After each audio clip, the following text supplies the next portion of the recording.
अस्सलाम वालेकुम व्यूअर्स, उम्मीद है आप सब खैरियत से होंगे। आज का हमारा टॉपिक है साबके।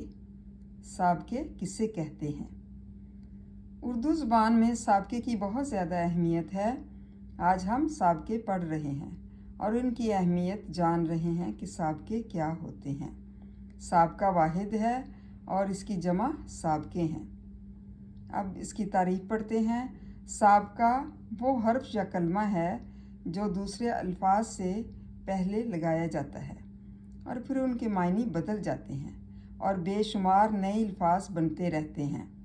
ज़ुबान का दायरा वसी से वसी तर होता रहता है, उनके मायने में इजाफ़ा हो जाता है। मतलब साबका उसे कहते हैं वो हर्फ होता है या कलमा होता है जो किसी लफ्ज़ के शुरू में लगाया जाता है तो उसके मायने जो हैं वो बदल जाते हैं और बेशुमार जो है नए नए अल्फाज उसमें इजाफ़ा होता रहता है और नए नए अल्फाज बनते भी रहते हैं और हमारी ज़ुबान का दायरा जो है वो बहुत ज़्यादा वसी है, वसी तर होता रहता है और उनके मायने में भी इजाफ़ा हो जाता है।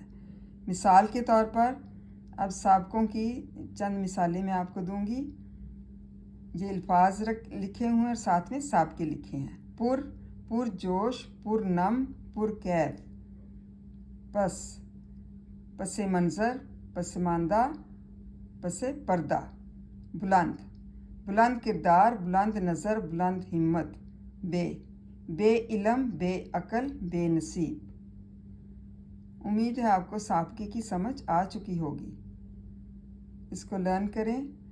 थैंक यू एंड जज़ाकल्लाह खैर।